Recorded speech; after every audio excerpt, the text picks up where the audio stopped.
Okay.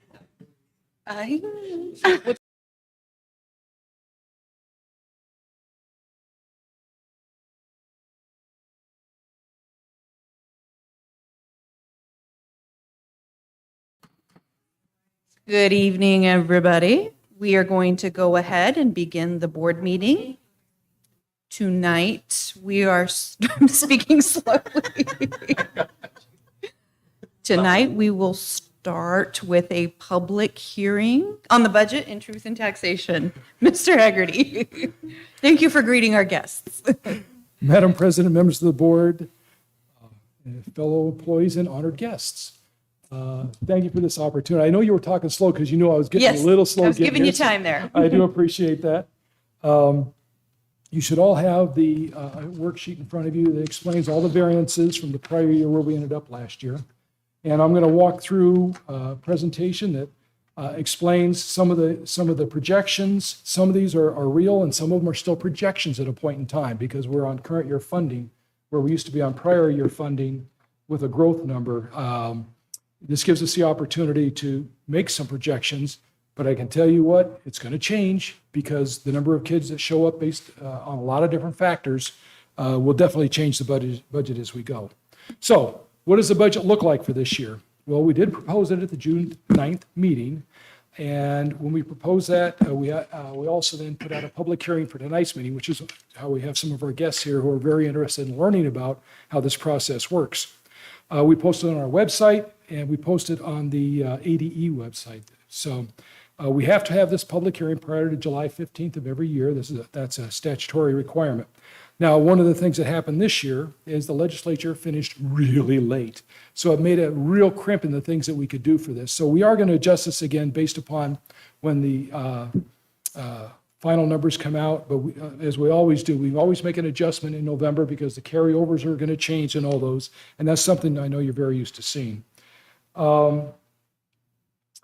Excuse me. But this is what the budget looks like total. Our maintenance and operation budget, a little over 57 million. Our district additional capital is 23 million. That's not new money. A lot of that's carryover in there. And our federal projects. Now, in our M&O budget, we factored in 450 new students. Are we going to hit that number? Maybe. It may be a little aggressive. But based upon what we're seeing out there with the construction, we're looking at schools like EFGA, who is, their enrollment looks like it's going to be over 700 to start the year. We don't have a whole lot of room left, too. If we hit this number, we've got to get that next school started in a hurry. So again, I know last year was an unusual year. It almost becomes unusual has become the norm now. And we are picking up kids back from what we've had in our online academy, plus the growth that we've talked about, but also some of the kids that just kind of went away during the pandemic. So we're starting to see those kids starting to return also, which is why we've got an aggressive number in there for our growth. Now, right now, what's changed? Well, this is the 6th year of current year funding. We used to be on a delayed funding. Now we're on a current year. And by that projection of the 450 students should generate almost $2.5 million if that comes to happen. The base support level was increased legislatively by 8.76%. Now, there's two elements to that. The first is the inflation factor, which they're statutorily capped at 2%. The rest of that came through some great efforts by a number of people, ASA, our lobbying group that we're involved in, many of the education lobbying groups, knowing that the state had a $5 billion surplus, was able to work with the legislature on some of those things that are going to be able to really impact education. One of it was the base amount, and that should generate about $3.2 million for us coming forward.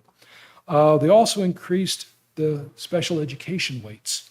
Now, this is one of those that quite a good number, but as we've said before, these weights have not been changed to keep up with the real cost of providing services to our SPED kids. So this is a good start. It doesn't get us there, but it's a really good start, and we're very proud of that.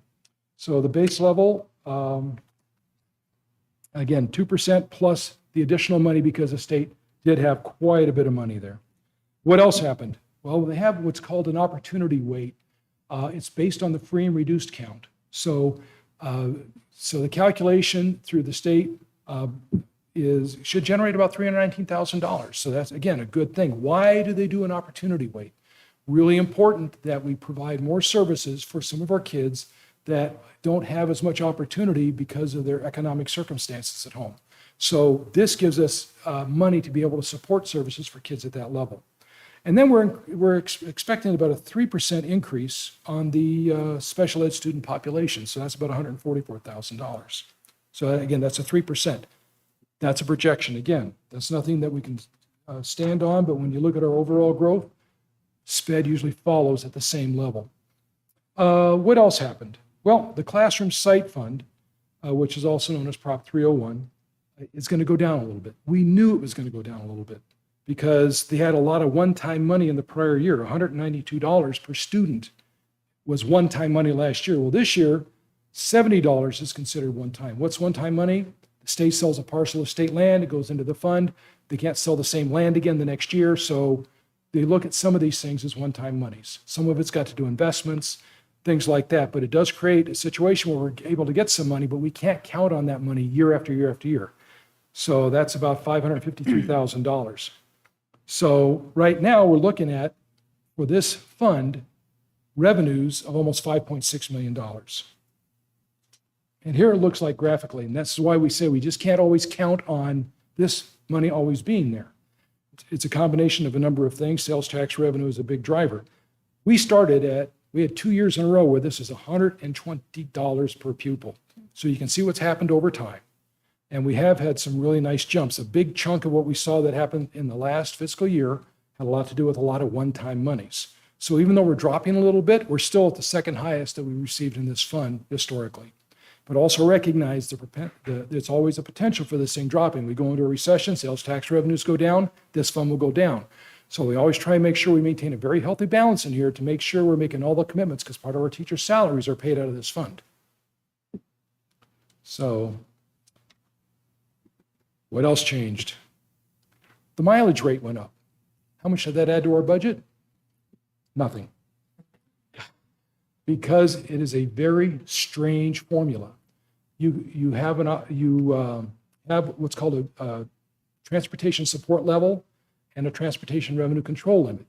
The revenue control limit can only go up, but it can never go down. But the other number can fluctuate. The difference between those actually goes into our tax rate. So our local taxpayers have to support it. A lot of attempts have been made to change this formula over the years. Obviously, none have been successful. And it's always because every formula that's come up, with a few exceptions, there's winners and losers. And so nobody wants to take money away by picking some of these. So it hasn't been solved yet. So they gave us more per mile, but because the number of miles that we drive, and still we're not up to pre-pandemic levels, it didn't actually increase our overall budget limit. And by the way, transportation does cost us considerably more than the $1 million. But this is kind of an explanation of what that's looked like over time. So the TRCL, some people call it trickle, but it's a transportation revenue control limit. You can see that it's been static for the last 3 years because, again, some of our mileage has gone down based on some pandemic issues, not full recovery, things of that nature. But the difference between the support level and the control limit does fluctuate. Last year, we paid more in taxes locally as a result of how this formula works. This year, we're much better off this year on the tax rate for this than we were in the prior year, but we're still not down to the pre-pandemic levels. I'm going to stop there for a minute because that's probably one of the most confusing things ever. Does anybody have any questions, or you want to talk afterwards? Okay. Now, this is a real point of pride for us. We've got one of the best salary schedules for our teachers in the state, and we really are happy for that. What we've approved so far, and only so far, is taking the median salary up to $50,238. But when you look at it over a continuum, since 2014-15, it's up $12,238. That's a good number because we were at $38,000 before, 32.2%. But I also want to make sure that, because we've gotten the legislature finished so late and we adopted this schedule, all of our salary schedules prior to this money becoming available. We're going to go back and look at it again to see if there are other adjustments that we want to make. And I believe we're going to be coming back to you with some options on that also. Dr. Sprout, did you want to speak to that at all?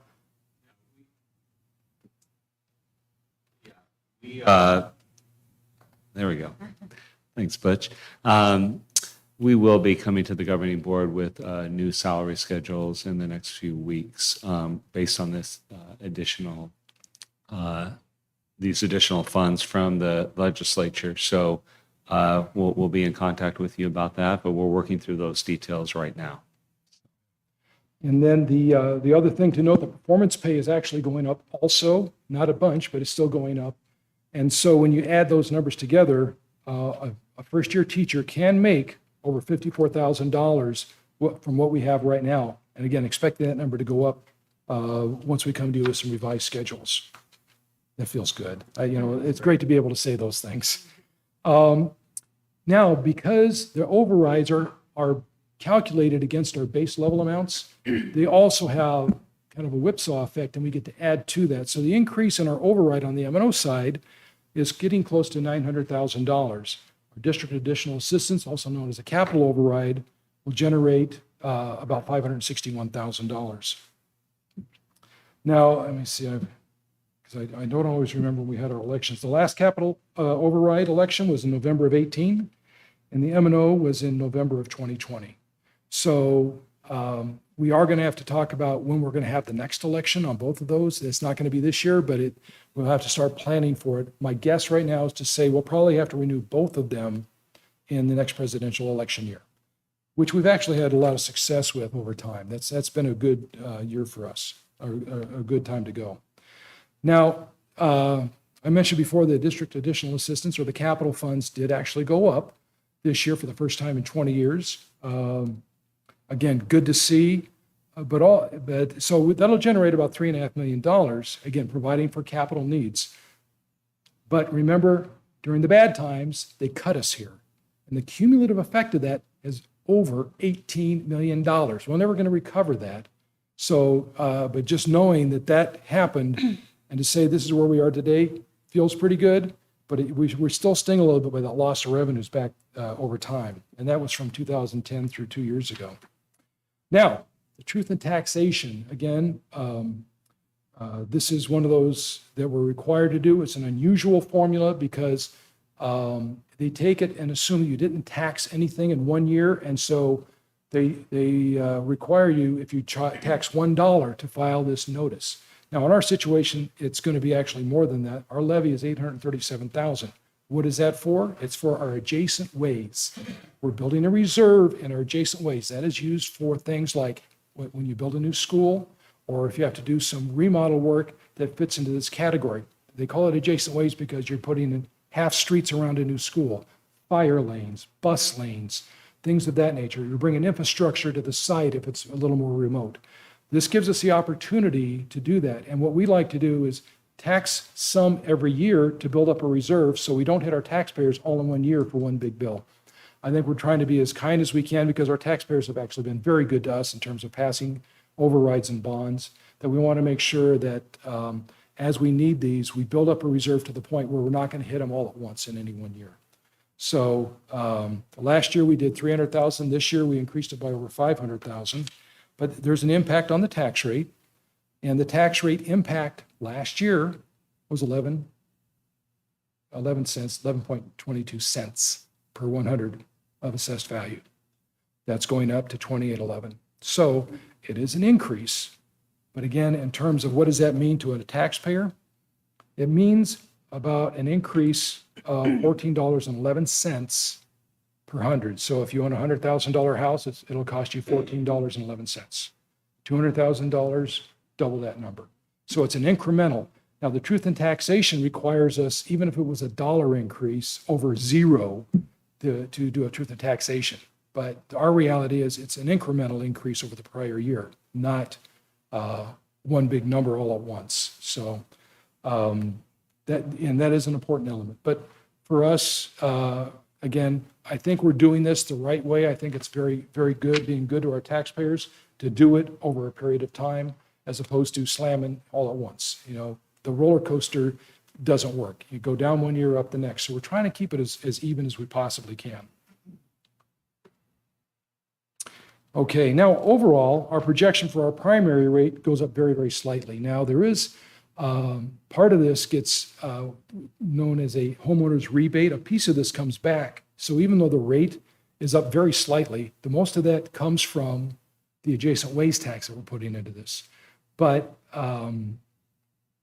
it's a primary tax that gets a rebate from the state for homeowners at a certain level. So even though it shows it going up, this actual, the impact is even less because part of this is supported through the state's rebate program. And you see that on your taxes. Now our primary assessed went up. It's a pretty good number, but as we're building all this new stuff in here, our district is growing by leaps and bounds. Things go on to the tax rolls usually 18 to 24 months after they're completed. So even though we see some stuff going on today, even if it's finished, we won't see it to the following year in our base. Now, what does that do? It actually helps us over time spread our taxes out over a larger base. So our existing folks get a little bit of a break as a result of that. And we're actually also right now projecting a lower tax in the secondary. Again, these are all things that are voted on by our taxpayers. It's our bonds, capital override, M&O override. And we're going to be seeing a slight decrease in that. Now, this number is going to fluctuate a little bit because our last issuance of bonds we're expecting to do in September, and it may have a minor impact on this if we do like an interest only on part of those bonds in the current year. So, but one thing we won't do is raise it above the 21-22 level. And we made it a commitment to our taxpayers to maintain our tax rate on bonds at a certain level, and we've been very true to that through the entire process, and we continue to do the same going forward. And with that, be willing to stand for questions, and we'll start with the board, and then we'll go to our audience. Any questions? Okay. You have one? For the special ed funding, Yes. generally how much? You said it never kind of hit the gap. It never hit. Yeah, What do the numbers look like? it fluctuates year to year because sometimes we get some super high needs children in and has an impact. Sometimes there are programs that we don't have enough staffing for that we have to outsource. So I couldn't give you a solid number, but I can go back and calculate the prior year and give that to you if you'd like. But typically we always see a gap. And these numbers the last time there was a special ed cost study was 2007. So I think costs have changed a little bit since then, a lot. And so we have not kept pace with some of those cost increases. So what that means is to support those kids, sometimes we have to pull money out of our regular ed budget to support special ed. But as a district that's growing, we've actually have more of an opportunity. If we were flat or declining, it would look a lot different for us in terms of how it affected our budget. Because we're blessed with growth right now, it does help us a lot. But I certainly can generate a number for you on what that gap looks like. Okay, and with that, we've got a couple of guests here. Any questions you would like to ask? No, I'm totally out of my, you know. Mr. Haggerty will be happy to meet with you and provide you with any details to any questions that you might have. But you're also welcome to ask any that you have now. So everybody else is in the school board or the school? The 5 of us are on the school board, and then the rest are staff. Yeah. So we're the only one that. That's okay, though. Yeah, we welcome everybody. And again, have no problem with answering any questions. School lunches and everything, is that by the government or does the school pay for that? Good question. I'm going to lean over to the mic though, so because I know we're recording this. The answer is it's a national school lunch program, and part of the money is subsidized by the federal government. If they qualify as a free, it's 100% subsidized at a certain level, and then there's a reduced amount that they will provide per student, and again, that's based on income levels. So that's actually used as a poverty rate indicator for any reduced lunches. Are you willing to talk or do you want me to? Mary Ann has worked in the school district for over 30 years. Excellent. And she doesn't, I'm usually the talker out of all of them. And she said it's a joke on how much the schools waste. She said people come in, can you please talk, how many people that they really check on? Oh, yeah, and it's true. On the rate, like, say like you've got 50 forms, okay? And when they go to check out the parents, okay, they'll audit the 50 that they're auditing, they'll only maybe do one. And, you know, they have to bring in proof of how much they make and things like that. Yes. And a lot of times, well, all of a sudden, do that, they drop and they don't. And you just see all this going on and it's not fair. They all walk out there and Yeah. escalate. I mean, she said, I mean, I worked in the city for 29 years. There's all ways to bug the system. All of a sudden, oh, we're not married anymore. We're legally separated. You know, I need this, I need that. Yeah. But she always says all the yeah, ways. I mean, that she there's sees. like, you know, say if the school is having 400 students, all right? And when they go and fill out the applications, then they only audit, like out of 400, maybe 7. And once they audit them, then all of a sudden they just drop, and then they actually either have to bring a lunch, or then they have to pay for the lunch. But I mean, it's just like, they should be doing it more. Yeah. I will tell you that is the amount that are audited is done on a sample basis, and it's dictated by federal law how much you have to do. So and it is to catch people that are trying to game the system. I mean, that's why the audit occurs. But you don't have the resources. You'd invest a lot more in resources to audit every single one. But there is a review process that goes in to make sure the forms follow the guidelines that the federal government issues on those. But when you're right, when you go to an audit, it's a much deeper dive into what that looks like. And is it possible that somebody goes, whoops, I guess I made a mistake? The answer is yes. And maybe was it an intentional mistake or was it a real one? But Well, some, you find don't want to bring in the proof and the paperwork. right. You know, and I'm thinking, well, goodness, if these 7 out of 400, could you imagine how many of the parents don't even, you know, what the problem is, and I've always said that, is when they make out the forms to give to the parents, because I used to distribute it at the beginning of the school year. They had the amount of what they were supposed to earn income, okay, on the forms. And so they would put just right below it to get the free lunches, and I'm thinking they should do away with that. I Because mean, they're telling them what they're. yeah, and I even told my boss about it, and she says, well, I agree with you, but I can't do anything about it because we have to post it. And I'm thinking, well, that's why you have all this, like, cheating. What you're saying is basically the form gives them a roadmap on how to Yes. game the system. Yeah, but I think your boss was also correct. That, you know, we follow all the guidelines that we're given. Right. And in some cases, we actually do a much higher sample size, and that's happened here. I think we did that 4 years ago here. So sometimes the sample size does get much greater. And one of our board members has worked in a couple of districts. Have you had to do a broader sample from the federal guidelines? In every 4 years, school districts have, if they're part of the National School Lunch Program, which is a federal grant, so it's federal monies that are actually paying for potentially, I don't know that I agree or disagree, but I'm just going to say the potential waste that you're referencing. That's from federal funds. And every 4 years, school districts have to go through a more detailed audit specific to that program. Those are the years in which they sample a larger amount of the applications. Right, because I know that they have the school audit, at least the school audits, they come every 5 years and they audit, Okay. you know, through the government. Right. And I mean, I just kept on bringing it up all the time, is why do you put these amounts? It shouldn't be there. Let them put down and then go from there. Yeah, and there, you know, I can give you another example, not that you even asked the question, but sometimes you'll say, there's food that you could give to another kid, but you have to throw it away. That's still a requirement. We can't redo the food to somebody else. You know, so the kid doesn't eat it, it goes. Yeah, we've had extra food, and I mean, I come from other school districts, and the extra food, we would like give to like senior homes and stuff like that. But then the people that were delivering there, they roomed it, for those senior folks, and we couldn't do it anymore because we had bad problems with that. Yeah, federal guidelines being what they And are. I'm just saying that it's just unbelievable, the stuff that's been wasted. Yeah, I think maybe if they want to take your information, it might be worth having a meeting with our Director of Food and Nutrition as Certainly. well, who might be able to explain the details of the program to you better. you bet.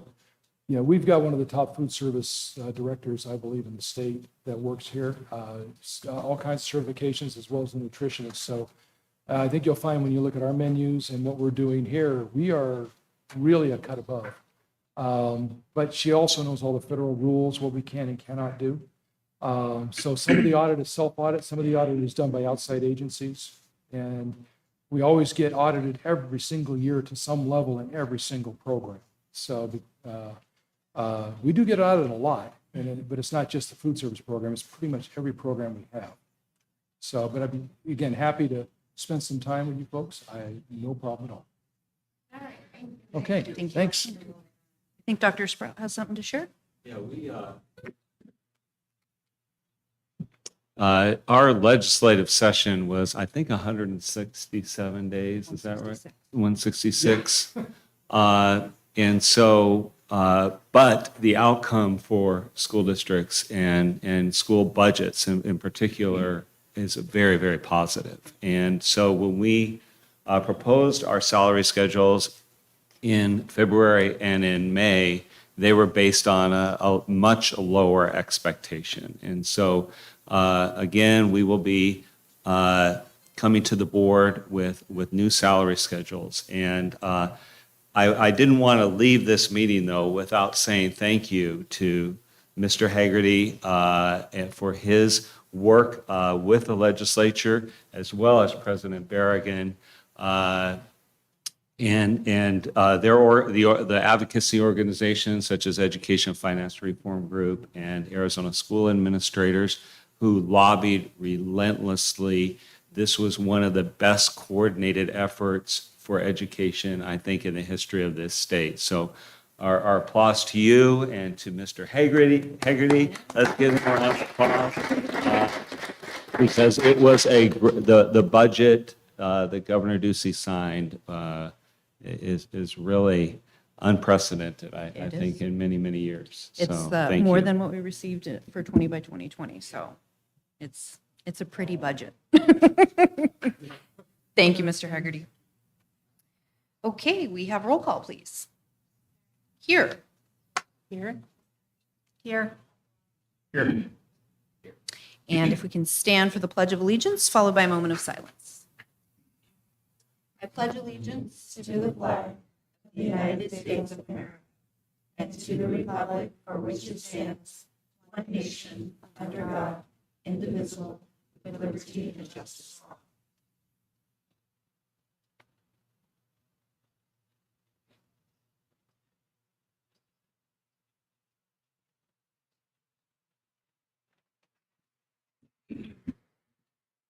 Okay, we need to approve the agenda for the evening. Do I have a motion? Motion. Second. It's been motioned and seconded. Any discussion? All those in favor? Aye. We have the superintendent's report. Thank you, President Berrigan, governing board members.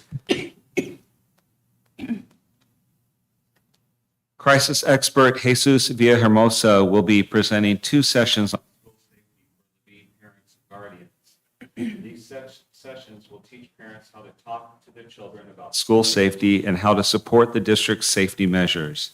The sessions will take place on July 28th at 9 a.m. and 5 p.m. Attendance at each session is limited to 200 participants.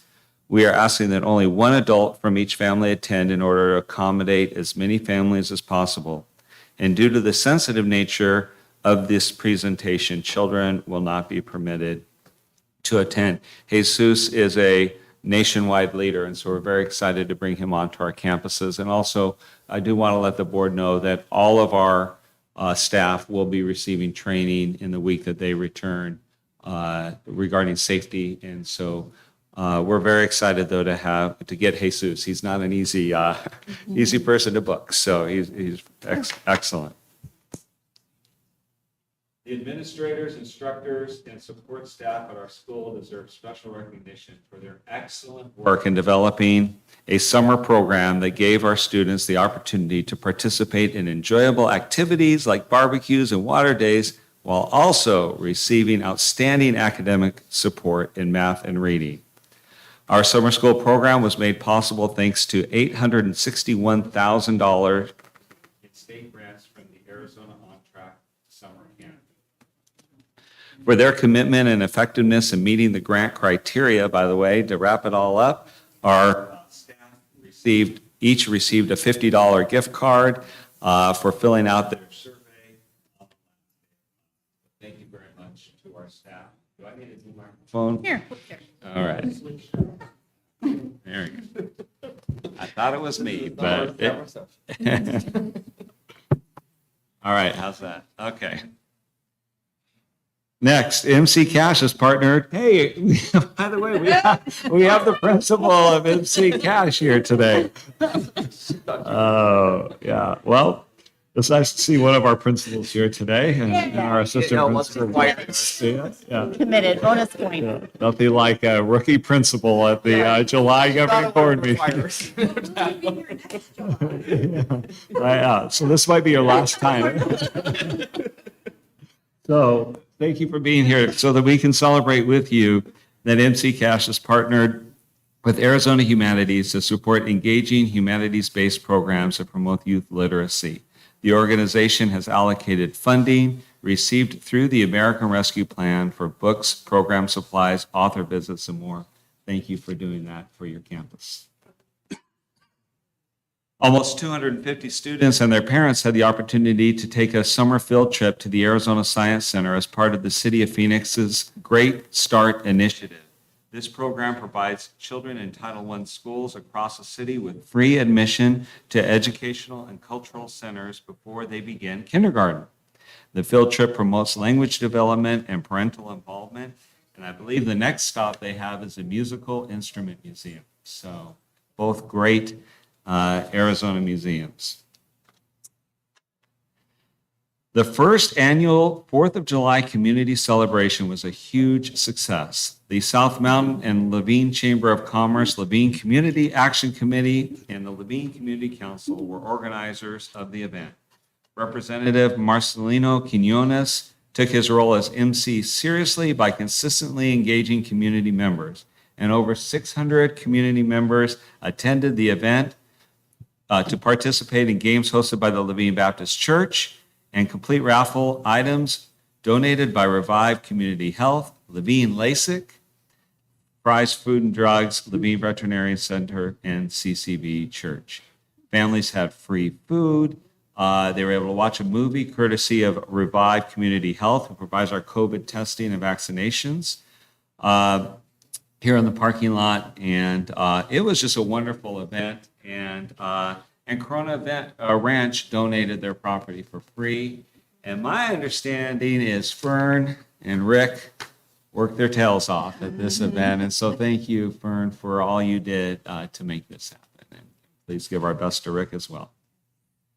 If you have not driven on Desert Meadows Loop, you are missing a beautiful new early childhood center. Elsa will be working with you to set up a time for the board to go visit this beautiful building. Dr. Centers, you were there. Do you have any thoughts? It was nice. It was super nice. Yeah. Really impressed.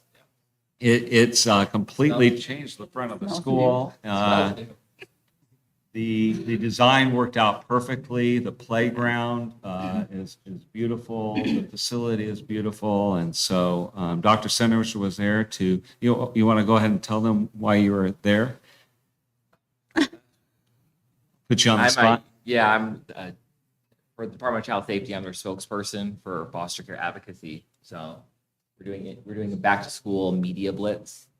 So we're trying to spotlight Levine schools and the need for foster parents. Nice.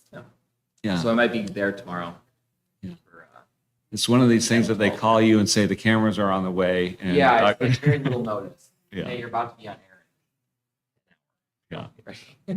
But thank you for that and your advocacy for foster children, as well as featuring our district. That's really nice. I just wanted to let you know, upcoming also, we're starting to run. We're hitting the ground and we're starting to run. If you were to walk around the LAC, you would see trainings occurring throughout, and that's just the start of it. Things are happening on our school campuses, so we have for Spalding training, but many other, like all of our developmental preschool teachers were here today. So just want to let you know we're getting back in action. And then there's some other important days for you next week. We have an administrator retreat we're looking forward to. And then on the 25th, that Monday, our new teachers are here. So and we start new teacher induction week, and then all teachers report the next week. And then we have the first day of school. And of course, we invite the governing board to our welcome back celebration at the Orpheum on August 3rd. But we're getting close. Start to feel it. Start to dream about it. Yeah. The dreams are coming. So, but with that, President Berrigan, that wraps up our superintendent's report. Here. Oh, did I? Oh, sorry, I sure did. Microphone's Double plenty. mic. I'm good. Skipped approval of the minutes. Oh, you broke it. It's not working now. There we go. I skipped approval of the minutes. We need to go back and approve the minutes. Do I have a motion? Motion. Second. It's been motioned and seconded. All those in favor? Aye. We did the agenda. We didn't do the minutes. I'm sorry, I didn't hear the votes. All in favor? Aye. Very good. No call to public, right? Okay. We have our consent agenda for the evening. Do I have a motion? Motion. Second. Been motioned and seconded. Any discussion? All those in favor? Aye. Aye. Motion carries. Yes, sir. Yes, you can.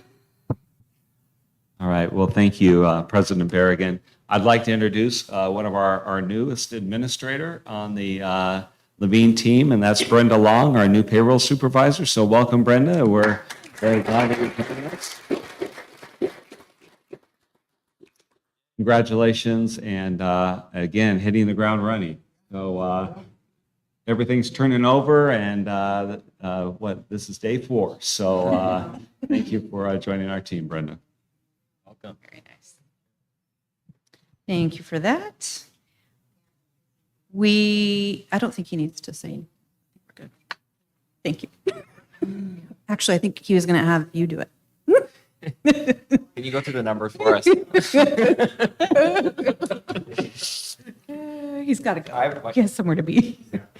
Okay. We have the budget adoption. Mr. Haggerty presented us with the information for the evening. Do you have any anything further to add, Mr. Haggerty? Okay. Well, again, any other questions? Any other questions from the board? Okay. Do we have a motion? Motion. Second. Motion and seconded. All those in favor? Aye. We have the revised stipend schedule for fiscal year 2023. Dr. Sprout, did you want to mention anything about that? Do you want a microphone? Yeah, thank you. Anytime we add a new stipend for our staff, we bring it to the governing board for your approval. It's a financial, secure thing to do. It's the right, is to bring this to you. So the only change to the stipend schedule is the addition of a signature program stipend, which is a $3,000 stipend for a teacher leader to help support the establishment of the signature program on the campus where they work. So this will help to further our signature programs as well as provide a leadership opportunity to a teacher and provide support to our administrative teams. Very good. Important to have the draw of those signature programs for our schools. So we have the stipend schedule in front of us. Do I have a motion? Motion. Okay. Second. Been motioned and seconded. Any discussion? All those in favor? Aye. Aye. And then finally, a new support services supervisor position. Were you going to give us info on this one too? I think yes. This position will oversee all of our techs. We have highly skilled, certified techs that do AC, plumbing, our locksmith, and general maintenance. This person will work directly under our executive director, which will then free Robert to to oversee the entire program and will be the go-to supervisor for our techs rather than reporting directly to Robert. This is a part of our 10-year plan. This is where we will need to be with the size of our district, the amount of square footage that we have to oversee, and the start of new building programs with our new schools. So that is the proposal for the board. Very And good, the thank you. recommendation. Yep, thank you, Dr. Sprout. Do I have a motion? Motion? Second. Been motion and second. Any discussion? All those in favor? Aye. Okay, any comments from the board? No, no comment. No? I just wanted to welcome Brenda. Yeah. Welcome. You'll love it here. Yeah, good. I have no comments this evening either. We have our next meeting on August 11th. School will be 4 days in at that point. Really, really hard to believe. It is just flying right by. Okay, we need a motion to enter executive session. Second. Motion and seconded. All those in favor? Aye. Good night, everybody.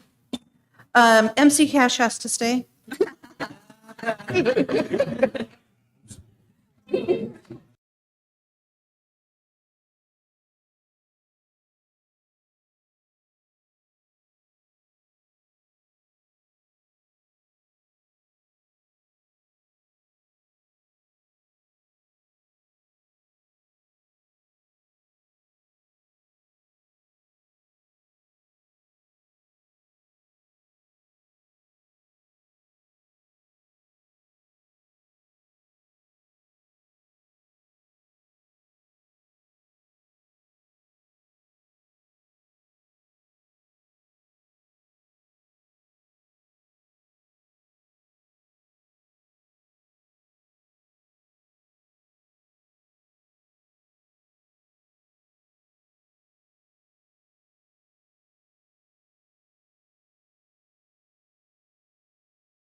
Second. Motion and seconded. All those in favor?